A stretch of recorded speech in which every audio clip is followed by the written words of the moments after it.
ese ateroma, esa placa, sí que está reduciendo la luz del vaso y si va a crecer mucho, si crece mucho, pues puede reducirla hasta un punto de producir clínica. Generalmente cuando se reduce en un 70% la luz del vaso es cuando se empieza a producir clínica. Clínica como por ejemplo angina de pecho, es decir, dolor, o claudicación intermitente o algunos signos en otras partes del organismo. Bueno, vamos a ver todo esto en unos dibujos para intentar aclararlo y entenderlo un poco más. Bueno, también hay que decir que algunas de estas cosas se retroalimentan. Por ejemplo, la respuesta inflamatoria induce disfunción endotelial. Así que varias de estas situaciones están retroalimentadas. Aquí he hecho un dibujo en dos partes. Aquí he intentado dibujar una pared del endotelio. Esto sería la luz. Esto es una pared de un vaso. Esto sería la luz. Esto sería el endotelio. Lo he dibujado aquí con una superficie un poquito rugosa para indicar que ese endotelio está activado, es disfuncional. Y he puesto aquí radicales libres como un ejemplo de todos esos factores de riesgo que acaban por dañar el endotelio. Y con la agresión de todos esos factores de riesgo que hemos visto, la hipertensión arterial, el tabaquismo, los radicales libres, las dietas aterogénicas, etcétera, pues eso produce un daño en el endotelio y el endotelio responde a ese daño, responde de manera natural y fisiológica, una respuesta inflamatoria a ese daño. Lo primero que ocurre es que se activa ese endotelio y esa activación crónica y repetida dará lugar a la disfunción. Esa activación del endotelio hace que se expresen moléculas de adhesión para los monocitos, como VCAM e ICAM o selectinas. Y por eso lo he pintado así, con estos piquitos. Esto representa el endotelio, esto representa el subendotelio, es decir, la túnica íntima, que le he puesto aquí como una malla de color azul, que representa el colágeno que hay ahí. Luego está la túnica media, con esas células que he pintado en rojo, células musculares lisas, y la adventicia, que sería la capa más externa del vaso. Bueno, entonces la LDL, después de que el endotelio está activado, está disfuncional, se aumenta la permeabilidad del endotelio y se puede colar más fácilmente la LDL, especialmente la LDL pequeñas y densas. Y una vez aquí dentro, el LDL se oxida. Ya hemos dicho que aquí en la luz el LDL está más protegido de la oxidación porque hay más cantidad de antioxidantes circulando en plasma. Hay vitamina C, vitamina E, vitamina A, carotenoides, que están circulando en plasma y que tienden a proteger de la oxidación a la LDL, aunque recordad que esa cantidad de antioxidantes también depende de la dieta. Bueno, cuando penetran, aquí hay menos cantidad de antioxidantes y la respuesta inflamatoria que se da aquí dentro genera más cantidad de sustancias prooxidativas. Así que aquí hay menos antioxidantes y más sustancias prooxidantes. Eso favorece la oxidación de las partículas LDL. Ahora este dibujo lo he hecho aquí en grande, está aumentado, para explicar un poquito más este proceso. Esto representa el endotelio, aquí estaría la túnica íntima, y esto sería la túnica media.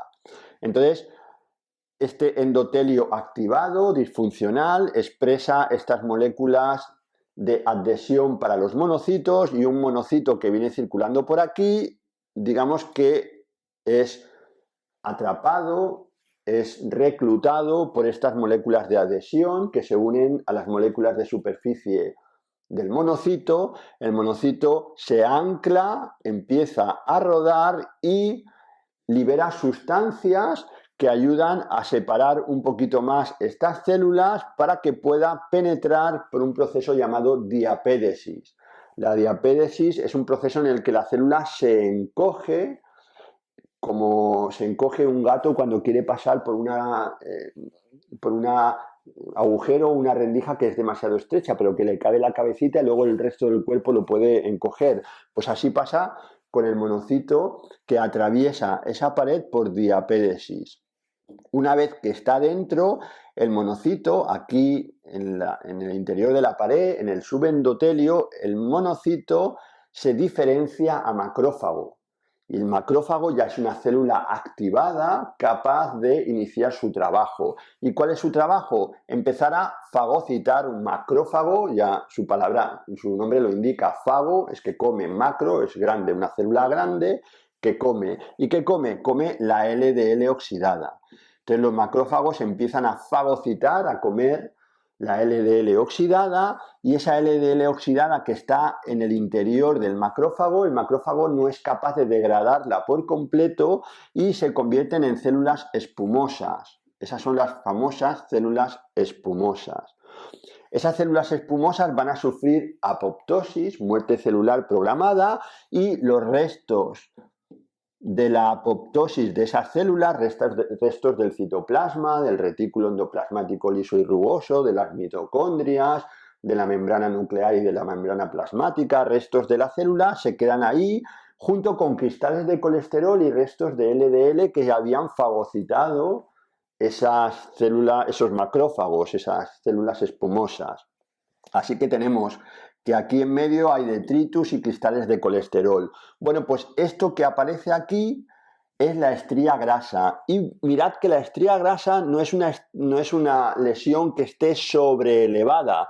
Todavía las células de la túnica media no están empujando todo eso hacia la luz del vaso. Esta es la primera lesión observable, la estría grasa. Vamos a ver qué ocurre posteriormente. Y entonces aquí he hecho otro dibujo, ahora en forma de tubo, de vaso. Esta parte exterior sería la adventicia. Después de la adventicia vendría en rojo estas células que representan la túnica media, y estas crucecitas en azul representan el subendotelio, la túnica íntima. Y lo que está en contacto con la luz, con la sangre, son estas células que es el endotelio.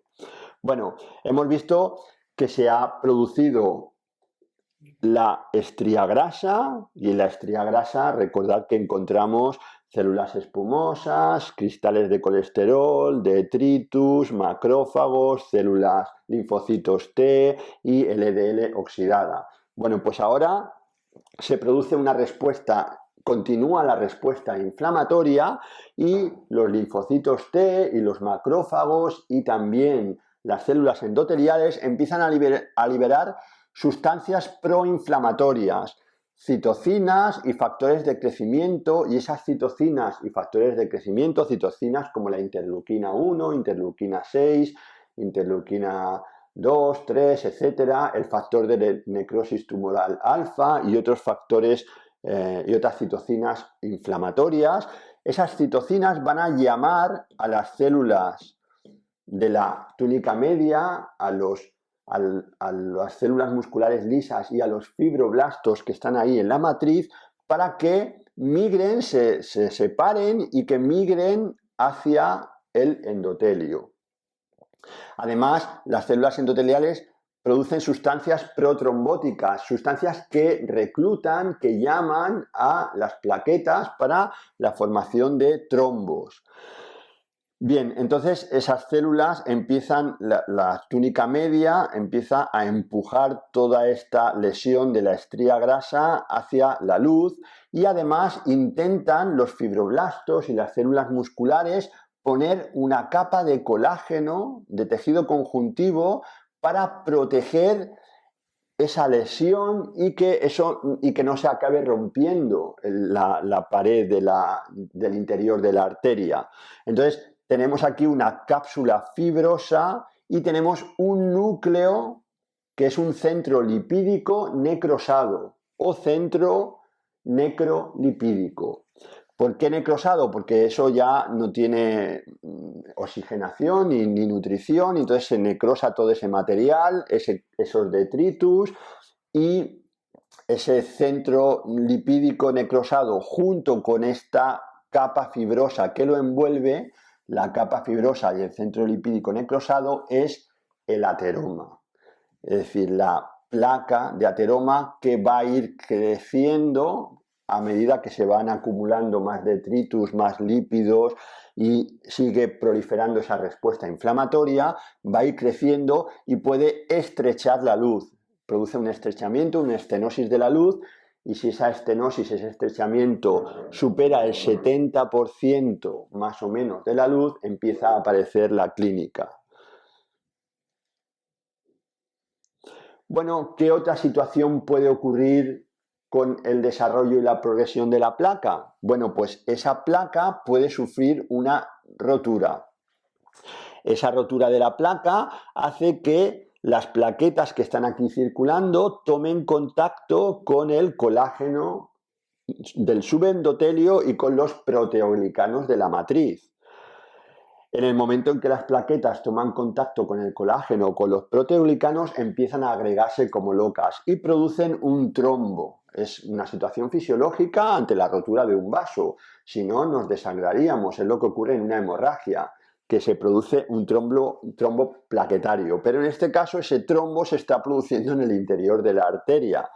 Y ese trombo puede acelerar la obstrucción del vaso. La puede acelerar de manera repentina, se rompe, se forma un trombo muy grande y tapa ese vaso.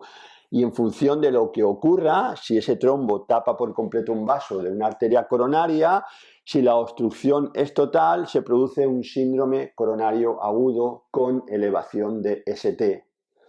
Si la obstrucción es subtotal, entonces se produce un síndrome coronario agudo sin elevación de ST. Es decir, un infarto agudo de miocardio, con elevación o sin elevación de ST.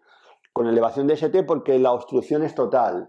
Sin elevación de ST porque ese infarto ha producido una obstrucción subtotal, un poquito menos del total. Entonces, además, todo esto debilita toda la pared, toda esa respuesta inflamatoria y ese colágeno esparcido de manera irregular y de manera inexacta y en función de las posibilidades de todas esas, va a debilitar la pared. Y ese debilitamiento de la pared puede producir aneurismas. Y un aneurisma es ese engrosamiento débil de la pared, con la presión se engrosa y puede producir una rotura del vaso. Y si eso ocurre, por ejemplo, en la aorta, pues es una situación, es una emergencia médica, una emergencia aórtica por una rotura de un aneurisma, y eso, digamos que puede producir la muerte inmediata.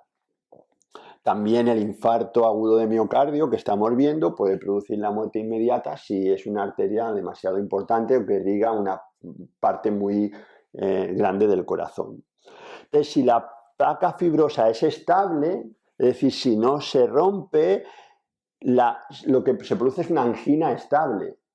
Es decir, puede estar obstruido el 70% o un poco más de la circulación, pero si es estable, no se rompe, no se forma un trombo, tenemos una angina estable. Esa persona que tiene angina de pecho, pero que solo aparecen los síntomas cuando hay un aumento del requerimiento del gasto cardíaco, cuando hace un esfuerzo. Cuando está en reposo, esa arteria es suficiente para mantener las necesidades de oxígeno y nutrientes del miocardio. Como está muy estrechada, cuando se hace ejercicio físico, entonces aparece la insuficiencia coronaria. Bueno, ¿de qué depende de que la placa sea estable o inestable? Pues depende de la relación entre el corazón lipídico y la capa fibrosa. Si hay más capa fibrosa que corazón lipídico, si la capa fibrosa es fuerte, entonces la placa es estable, es más difícil que se rompa. Si la capa fibrosa de colágeno es muy débil, muy frágil y hay mucha cantidad de corazón lipídico, es más fácil que se rompa esa placa.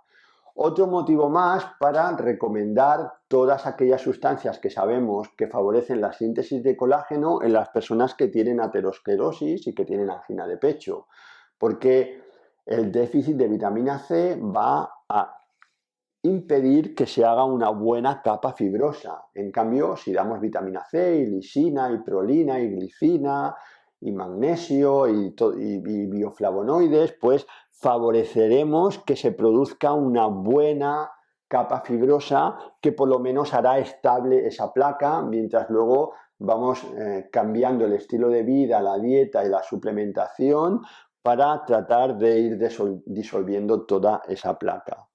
Bueno, pues el ateroma es la combinación de esta capa fibrosa con ese centro lipídico y dependiendo de cómo esa capa fibrosa sea capaz de proteger bien esa placa, habrá mayor o menor riesgo de ruptura de la placa con consecuencias que pueden ser terribles por la formación del trombo.